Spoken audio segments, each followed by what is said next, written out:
जननायक जनता party के युवा नेता और हरियाणा के उप मुख्यमंत्री दुष्यंत चौटाला के छोटे भाई दिग्विजय चौटाला आज हिसार पहुंचे।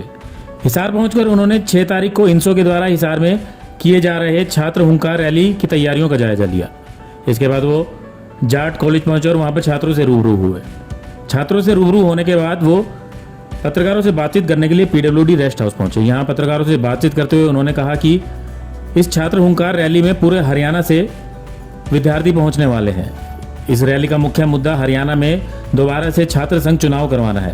साथ ही उन्होंने ये कहा कि छात्र संघ चुनाव पिछली बार जब सरकार ने कराए थे तो अप्रत्यक्ष रूप से कराए थे, लेकिन अब की बार अगर सरकार घोषणा करती है तो प्रत्यक्ष चुनाव से कम पर वो मानने वाले नहीं है। इसके साथ ही उन्होंने कहा कि अगर छात्र संघ चुनाव को लेकर सरकार कोई फैसला नहीं लेती है तो जल्द ही इंसो कोई आंदोलन की रूपरेखा भी तैयार करेगा। इस मौके पर पत्रकारों से बातचीत करते हुए उन्होंने कई सवालों के जवाब दिए। जब उनसे पूछा गया कि उनको लेकर कहा जाता है कि उन्होंने आज तक कोई भी चुनाव नहीं जीता, तो उन्होंने कहा कि उन्होंने बड़े बड़े लोगों के सामने चुनाव लड़ा है और उन्हें पूरी टक्कर दी है। नूह में हुई जातीय हिंसा को लेकर भी उन्होंने कहा कि जो भी इसमें दोषी होंगे उन्हें बख्शा नहीं जाएगा। स्थापना दिवस इंसो का छात्रों का सबसे बड़ा जमावड़ा होने जा रहा है। हजारों छात्र प्रदेश और उत्तर भारत के कोने कोने से हिसार में उस दिन आएंगे, जहां डॉक्टर अजय सिंह चौटाला जी जो इंसो के फाउंडर हैं, उनके मार्गदर्शन पर चलने का काम करेंगे, उनके दिखाए रास्ते पर आगे बढ़ेंगे। वहीं हरियाणा के यशस्वी ओजस्वी उप मुख्यमंत्री भाई दुष्यंत सिंह चौटाला से ऊर्जा लेकर के आगे छात्र हितों की रक्षा करने के लिए प्रेरित होंगे। ऐसे में सभी तैयारियां, आज मैं मंडी का दौरा भी करके आया हूं, जहां रैली का स्थल है, सभा का स्थल है। छात्र हुंकार रैली की सभी तैयारियां पूरी कर ली गई हैं। मैं पार्टी के तमाम नेताओं को, ऑर्गेनाइजर्स को, सभी को बधाई दूंगा। जिस हिसाब से पूरे शहर को सजाने का काम किया और जो उत्साह हिसार में देखने को मिल रहा है, इस बार इंसो के साथी अपनी ध्वजा को हिमालय से ऊंचा उठाएंगे, मुझे ऐसा पूरा भरोसा है। एक मुद्दा तो ये था। दूसरा छात्र संघ चुनाव को लेकर के है। छात्र संघ चुनाव, जिसको जमहूरियत डेमोक्रेसी कहें, स्टूडेंट डेमोक्रेसी की सबसे बड़ी जरूरत है। सरकार का वादा 2018 में गुरु जम्बेश्वर यूनिवर्सिटी 22 फरवरी का हम याद दिला रहे हैं, बार बार दिला रहे हैं, और मुझे उम्मीद है कि सरकार जल्द चुनाव घोषित करेगी। दिल्ली, चंडीगढ़ और अन्य प्रदेशों के साथ हरियाणा के अंदर भी विद्यार्थी चुनाव, छात्र संघ चुनाव, स्टूडेंट इलेक्शन जरूर। ये 2 मुद्दे थे, इस पे आपसे चर्चा करने के लिए आए। शहर में एलिवेटेड प्रोजेक्ट हो, एयरपोर्ट हो, ये रेस्ट हाउस जहां हम बैठे हैं इसका नवीनीकरण हो, बहुत सारी प्रोजेक्ट्स माननीय उप मुख्यमंत्री जी की कलम की ताकत से विकास की गति को यहां पर बढ़ाया जा रहा है। हिसार के लिए जो उनका विजन है, सरकार में सहयोगी रह करके दुष्यंत जी जो काम इस शहर के लिए, अपने शहर के लिए, अपने हिसार के लिए कर रहे हैं, वो काबिले तारीफ है। तो मैं आप सबको जहां इनविटेशन देता हूं, क्योंकि हरियाणवी में क्या करें, बिना बुलाए तो पड़ोसी के भी नहीं जाया करते, तो ये हमारा कार्यक्रम है, उसमें मेरा इनविटेशन सबसे पहले हिसार की मीडिया आप स्वीकार करें, मेरा परिवार स्वीकार करे। और मुझे उम्मीद है कि जैसे आज आप लोग आए हैं, ऐसे ही 6 तारीख को अपनी ब्लेसिंग स्टूडेंट्स को देने और आप वहां पहुंच करके उसको कवर करें, तो उससे जहां युवा साथियों को प्रेरणा मिलेगी, हौसला अफजाई होगी। आपकी शाही से और आपके कैमरों से दिखाए गए विजुअल से जब उन युवाओं का जोश पूरे प्रदेश के कोने कोने, देश के कोने कोने तक जाएगा, तो उनको हौसला मिलेगा। आप सबका धन्यवाद, आपका स्वागत 6 तारीख तक। 6 तारीख तक अगर इस समय कहा है कि 6 तारीख तक चुनाव की घोषणा नहीं की सकती है सरकार, तो यूनिवर्सिटीज में ताला लगाया जाएगा हड़ताल की। अभी आंदोलन का रूप क्या होगा वो तैयार नहीं किया गया। एक दिन में ही ताले लगा करके फैसले नहीं हुआ करते। हमें स्टूडेंट्स के बीच में जाना है। नई पीढ़ी यूनिवर्सिटीज में, कॉलेजेस में आ चुकी है। उन लोगों का कॉन्फिडेंस जीतना है जो हमने पहले जीता था। अब दोबारा जाकर के जीतेंगे, उनसे चर्चा करेंगे, वो चाहते हैं तो उनका साथ लेंगे और सरकार के सामने। सरकार पीछे क्यों हट रही है चुनाव करवाने? ये तो सरकार के प्रतिनिधि बता सकते हैं, मैं सरकार का प्रतिनिधि नहीं हूँ, और मैं तो अब तो छात्र नेता भी नहीं हूँ, अब तो इंसो में भी नहीं हूँ, मगर जब था तो मैंने आपके साथ मिलकर के इसकी लड़ाई लड़ी थी। आपको याद होगा, सरकार नहीं मानती थी, मगर वो कहते हैं कि महात्मा गांधी के देश में डेमोक्रेटिक तरीके से किए हुए प्रोटेस्ट की ताकत बहुत बड़ी होती है। जो ये कहते थे कि ये बंदरों की फौज है, 2-4 दिन बैठेगी चले जाएंगे, और हमने अपनी ताकत से, आपके कैमरे के सहयोग से, आपसे, आपकी कलम की ताकत से सरकार को झुकाया। कलाकार कौन कौन आ रहे हैं?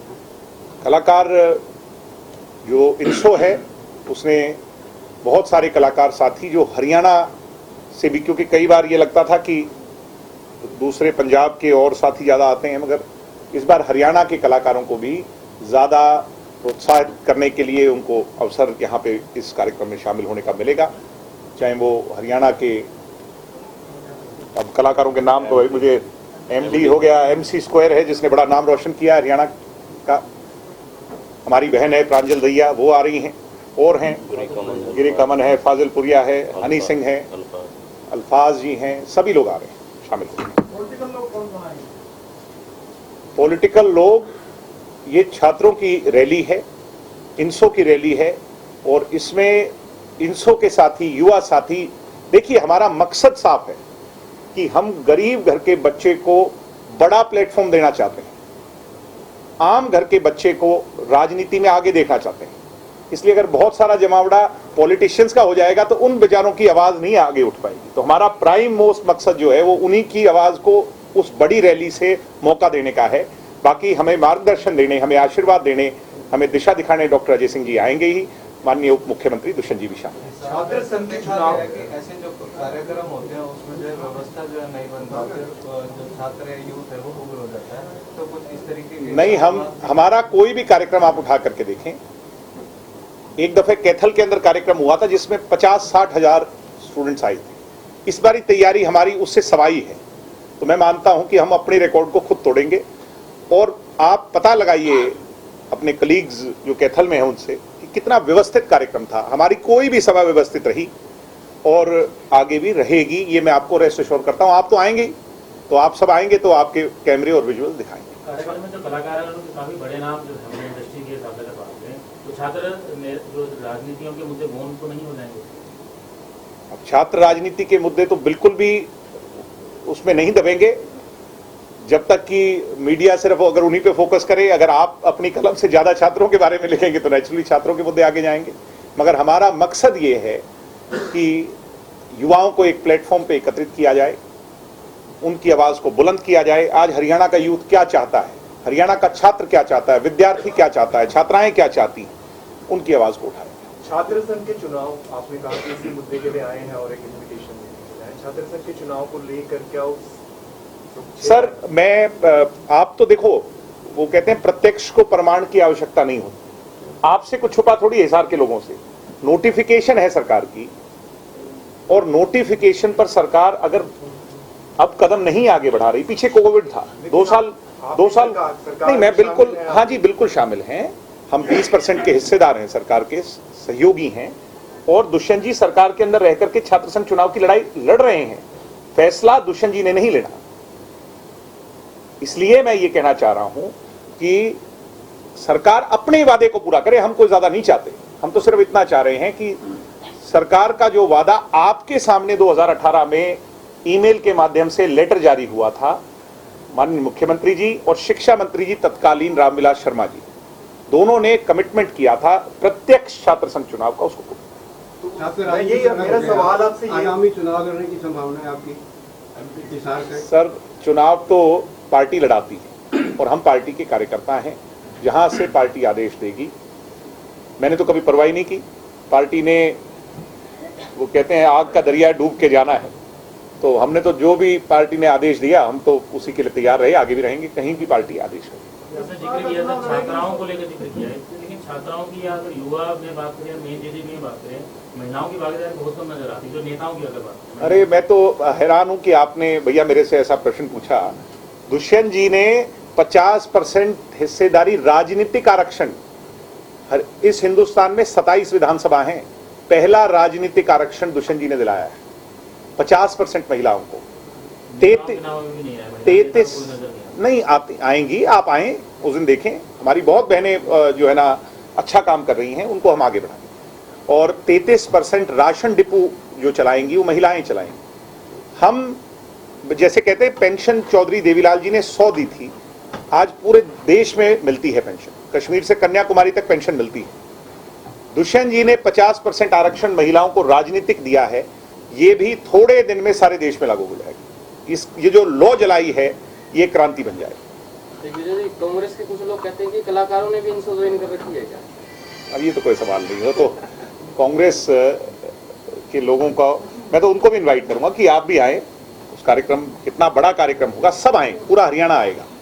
और ये मेन स्ट्रीम पॉलिटिक्स से कोसों मील दूर, ये सिर्फ छात्र, युवा और जो है ना विद्यार्थियों का कार्यक्रम है, इसको राजनीति से नहीं जोड़ना चाहिए। अर्जुन चौटाला जी की वीडियो वायरल हो रही है, उसमें कह रहे हैं 10% के बिना तो फाइल पास नहीं होती, आरोप लगाते नजर आ रहे हैं आप पर। मैं, वो मेरे से छोटे हैं, मेरे बहुत प्यारे भाई हैं, मैं उन्हें बहुत प्यार करता हूं और इससे ज़्यादा मैं उनके लिए कुछ नहीं कहूँगा। वो अच्छा राजनीति में कामयाब हों। एक उन्हें बड़ा होने के नाते सिर्फ यही कहूँगा कि अगर कोई फैक्ट्स हैं, आप विरोधी राजनीतिक दल में हैं तो फैक्ट्स जनता के सामने रखें। पढ़े लिखे समझदार लोग बिना तथ्यों की कोई बात नहीं किया करते। अगर कोई फैक्ट्स हैं, जैसे उनके पिता मेरे चाचा आदरणीय चौधरी अभय सिंह जी ने कहा था विधानसभा में कि मैं जब यात्रा निकालूंगा तो दुष्यंत के सारे कच्चे छिट्टे सामने रखूंगा। कुछ प्रॉपर्टी लैंड यहाँ की, आपके हिसार की भी बताई थी, जिसपे गबन उनने हमारे पर ये लगाया कि हमने किया, तो कहा था कि मैं वो सारी रजिस्ट्रियां सामने रखूंगा, इनके नाम सामने रखूंगा। आज तक ऐसा कुछ नहीं आया। मेरे प्रिय छोटे भाई से भी ये कहूंगा, सकारात्मक राजनीति करें। अभी आप नए हैं, हम भी नए हैं, अभी लोगों को सकारात्मकता सुननी है आपसे। चौधरी देवीलाल जी का आप खून है, नकारात्मकता नहीं सुननी। नेगेटिव पॉलिटिक्स को लोग डिसलाइक करते हैं। कहना चाहेंगे बात की जो फिलहाल अभी हालात चल रहे हैं। एक वन बाय वन आपका ले लो पहले। इस बार चुनाव लड़ेगी अगर चुनाव की घोषणा होती है? निश्चित तौर पर सर, बिल्कुल निश्चित तौर पर। हमने पहला चुनाव, क्योंकि एक आरोप लगता था कि ये सिर्फ खुद प्रधान बनाने के लिए चुनाव करवा रहे हैं या एक माहौल बनाने के लिए चुनाव करा रहे हैं, हमने पहले चुनाव को चौधरी देवीलाल जी के सिखाए रास्ते पर, जैसे उनने कहा था कि अगर लोगों को लगता है मैं हरियाणा बना रहा हूं तो मैं ही मुख्यमंत्री बनना चाहता हूं, उन्होंने कहा कि मैं पहला चुनाव ही नहीं लड़ूं, तो उस पर हमने पहला जो इनडायरेक्ट इलेक्शन था उसको नहीं लड़ा था। हम इस चुनाव को जरूर लड़ेंगे जब भी चुनाव होंगे। और हम राजस्थान में भी बहुत अच्छा काम कर रहे हैं। आपको खुशी होगी कि आपके हरियाणा की ऑर्गेनाइजेशन ने जोधपुर की एक यूनिवर्सिटी के अंदर जाकर के वहां पर हमने विजय हासिल करी। ऐसे ही हमने अन्य प्रदेशों में, पंजाब में आज हमारा जनरल सेक्रेटरी है पंजाब यूनिवर्सिटी में, दिल्ली यूनिवर्सिटी में कई कौर कर रही है। और ये एक रिफॉर्म है, सिर्फ पॉलिटिक्स नहीं करती इनसो, सिर्फ छात्रों के मुद्दों के नहीं, एक सोशल एजेंडा पे भी बहुत बड़ा काम करती है। आपने देखा 10,800 नेत्रदान कर Guinness book of world record आज भी इंसो के नाम, 500 से ज्यादा इंसो के हमारे सहपाठियों ने जो है एम्स की टीम के सामने रोहतक के अंदर पूरा ब्लड अपने बॉडी के हर ऑर्गन को जो है डोनेट किया हुआ। ऐसे बहुत अच्छे अच्छे काम। बार-बार स्टूडेंट इलेक्शंस को स्थगित किया जाता रहा, आपका क्या मानना है कि क्या स्टूडेंट्स को पॉलिटिक्स से अलग रखने के लिए ये कदम उठाया जाता है? मैं बार बार ये कह रहा हूं, हमारे देसी भाषा में कहते हैं पौध के बिना धान नहीं होगा, पहले उसकी वो लगाते हैं फिर धान लगता है। तो जब पौध नहीं होगी तो अच्छी लीडरशिप को रोक, ये एक तरह से उसके लिए हैजार्ड है। तो मैं ये मानता हूं कि अगर पूंजीवाद, अब हम कहने को कुछ भी कहें, अच्छी लीडरशिप कॉलेजेस से ही निकली है इस देश की। जब 2 क्रांतियां आई हैं, 77 की आई है या ये 89 की आई है या अन्ना हजारे की आई है, जो 3 क्रांति मानता हूं देश की आजादी के बाद, जो सोशलिस्ट रिफॉर्म की आई हैं, वो तीनों की तीनों कॉलेज और यूनिवर्सिटियों के विद्यार्थियों ने ही उसको खड़ा किया। तो हरियाणा में क्यों नहीं? क्या आप चाहते हैं सिर्फ पैसे वाले राजनीति में आए या जिसके पास धन दौलत है वो राजनीति में आए? गरीब घर के बच्चे को लीडरशिप का एक्सपोजर अगर मिलेगा तो वो सीधा पॉलिटिकल पार्टियों में नहीं मिलेगा, वो कॉलेजों में मिलेगा, अपनी क्लासरूम में बोलेगा और फिर वो कॉलेज के मंच पे बोलेगा, यूनिवर्सिटी के मंच पे बोलेगा। और फिर वो आगे की राजनीति। लास्ट टाइम जब चुनाव हुआ उसके फॉर्मेट को लेकर भी सवाल उठे थे, तो फॉर्मेट को लेकर भी आप हाँ, प्रत्यक्ष चुनाव, अप्रत्यक्ष चुनाव नहीं, मंजूर नहीं होगा। और फिर उसके अगर अप्रत्यक्ष चुनाव सरकार कराती है तो हम उसका विरोध करेंगे। नूह में बात को लेकर हरियाणा हरि का निवास, जिसमें कभी भी कम्युनल, अपने यहां लड़ाई तो रही मगर सरकारों के विरुद्ध रही, मगर कम्युनल लड़ाई कभी नहीं हुई, जाति के आधार पर लड़ाई नहीं हुई, धर्म के आधार पर लड़ाई नहीं हुई। वो कहते हैं सांप ने फन उठाया है। ये जो कोई भी है, जिस भी रूप में ये राक्षस रूपी ये जो एजेंडा है, इसने जो फन उठाया है, इसको अभी दबा देना चाहिए, अन्यथा इसका बहुत नुकसान होगा। सरकार बहुत अच्छा एक्ट कर रही है, बहुत मुकदमे दर्ज हुए हैं। हरियाणा में दोबारा ऐसी घटना देखने को ना मिले, इसके लिए सरकार साइलेंटली कार्रवाई करे, मगर ऐसी कार्रवाई करे जिसकी जो है ना आवाज दूर तक पहुंचे, कि दोबारा हरियाणा के अंदर जाति और धर्म के नाम पर, अब पीछे एक कैथल का मामला है जहां 2 जातियां भिड़ गई। महापुरुषों की कोई जाति नहीं हो सकती, किसी के बुत के आगे अगर कास्ट लगे तो ये गलत है सबकी। अब चौधरी देवीलाल जी की अगर जाति लगा दें तो वो कोई एक जात के नेता थोड़ी थे। जो बड़े बड़े नेता हुए, बाबा साहब अंबेडकर हुए, वो कोई एक जात के नेता थोड़ी हुए। तो जाति और धर्म पे हमने नहीं लड़ना, हमने एक रहना है और हरियाणा को एक रखना है, हरि का निवास रखना। सीएम साहब ने कहा था कि सर सबकी रक्षा पुलिस कैसे कर सकती है, पुलिस सबके लिए पुलिस अब अवेलेबल नहीं, उनका कोई कहने का मतलब कुछ और था, उसको कुछ और बनाया गया। उनका कहने का मतलब यही होगा कि हमें ज्यादा पुलिस और ज्यादा पुलिस, अतिरिक्त पुलिस की भर्तियां करनी चाहिए, जिससे हम सबको प्रोटेक्शन दें। जाना को लेकर काफी बयानबाजी हुई, तो आपको लेकर कहा गया कि आपने एक भी चुनाव आज तक नहीं जीता है। तो मैंने चुनाव लड़ा कैसा, कौन कौन सा चुनाव लड़ा है? वो चुनाव लड़ा है जहां पर स्ट्रगल था। आसान राह तो कोई भी अख्तियार कर लेता है। मैंने पार्टी को आज भी कहा कि जो सबसे मुश्किल है वहां मुझे उतारें। मैंने चुनाव मुख्यमंत्रियों के, या तो जो पूर्व में रहे हैं उनके खिलाफ लड़ा, या उनके खिलाफ लड़ा जो मुख्यमंत्री बनने की दौड़ में सबसे आगे चल रहे थे, और उनको पराजित किया।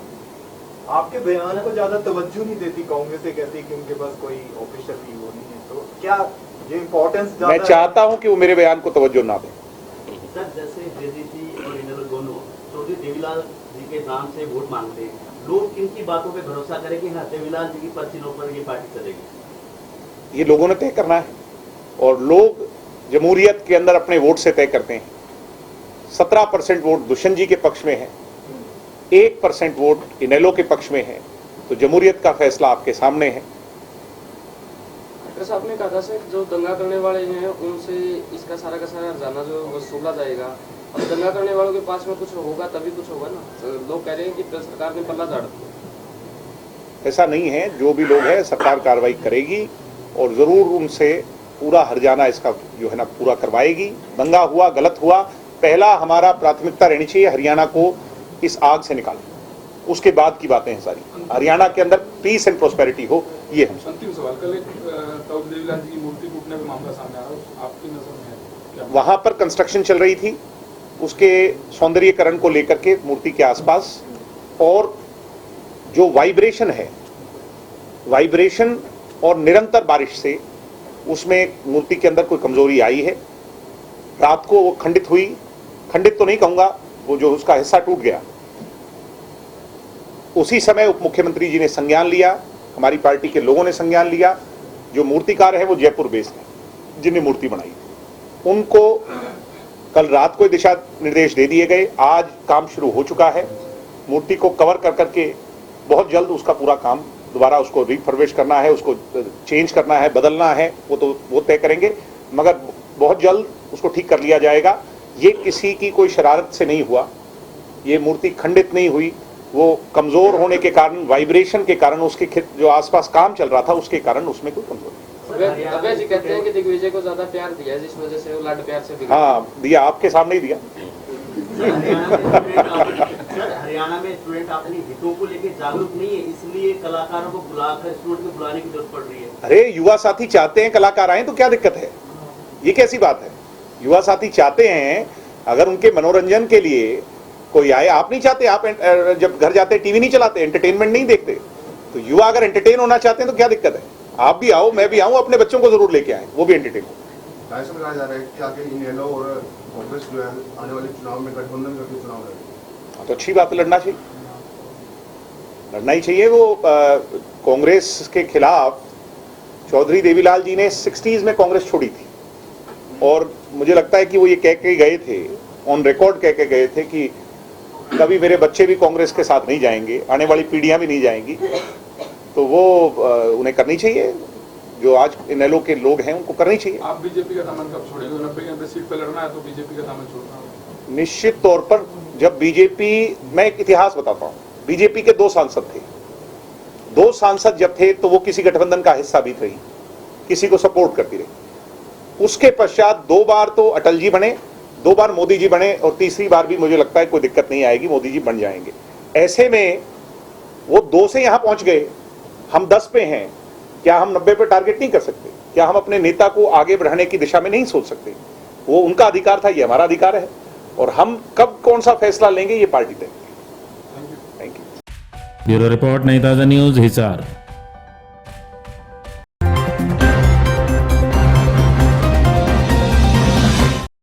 लेटेस्ट वीडियोस के लिए सब्सक्राइब करें हमारा चैनल नई ताज़ा न्यूज़ और दबाएं बेल आइकॉन ताकि आप मिस ना करें कोई भी अपडेट।